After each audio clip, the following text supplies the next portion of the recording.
A good framework for considering stars is cosmic chemistry. Just look at the difference in the composition between our sun, the star we orbit, our bodies, and the Earth we stand on.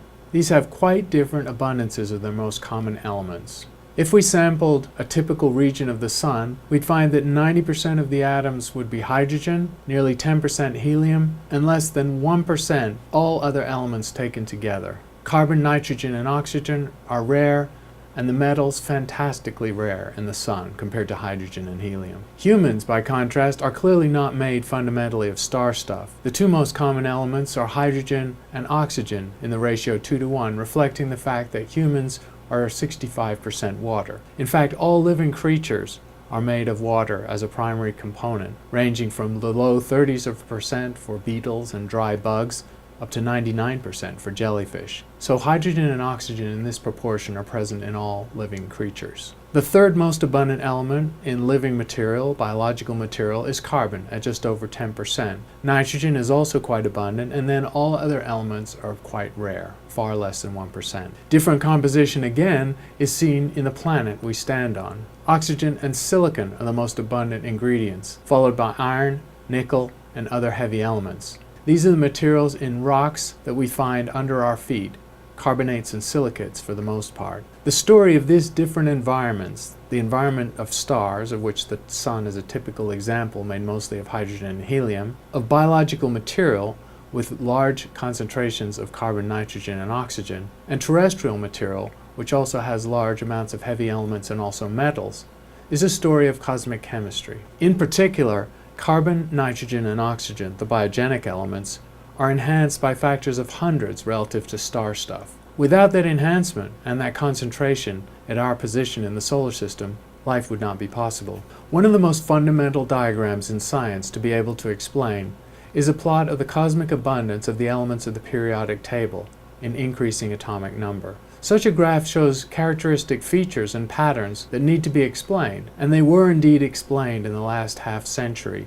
using principles of stellar astrophysics. The first noticeable feature is the dominance of hydrogen and helium, followed by an extremely low trough where boron, lithium, and beryllium, light elements, are incredibly rare. There's a secondary peak at carbon, nitrogen, and oxygen, and a steady fall-off with a third peak at iron. Beyond iron, the heavy elements are incredibly rare. In a logarithmic plot, we tend to overlook the fact that they're thousands or even millions of times rarer than the biological materials carbon, nitrogen, and oxygen. Another omnipresent feature of this graph is the sawtooth pattern, whereby atomic numbers that are even have slightly higher abundance than their odd-numbered neighbors. What causes these patterns? What explains the cosmic abundance of elements? Explaining this is one of the fundamental things that astrophysics can do and has done in the past few decades. The origin of the very lightest elements, hydrogen and helium, is actually a story of cosmology to be told later. Helium and other very light elements were produced in the Big Bang when the entire universe was the temperature of the core of the sun.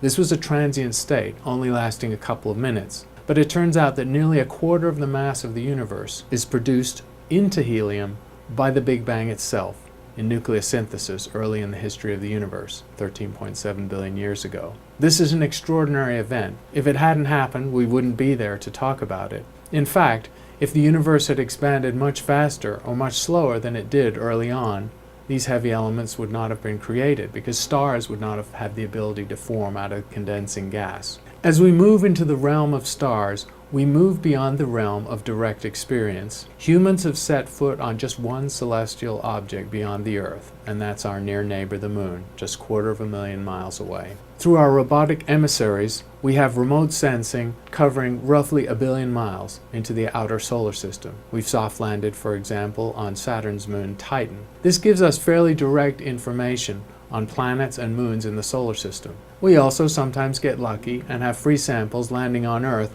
from the more distant regions of the solar system, extending perhaps to 10 billion miles. But that's the limit of our direct evidence, evidence where we can inspect matter up close. For the entire rest of the universe, the entire realm of the stars in the Milky Way and all the galaxies beyond, we have to rely on electromagnetic radiation in its various forms. Essentially, for 99.99999, etc. % of the universe, our information is indirect.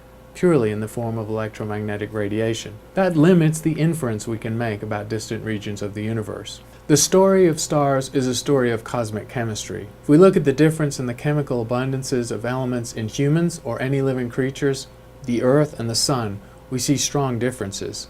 Most of the universe is hydrogen and helium, with relatively small amounts of heavier elements. The fundamental diagram we're seeking to explain is the cosmic abundance of elements through the periodic table as found in space. This diagram shows distinctive features that can be understood in terms of stellar evolution.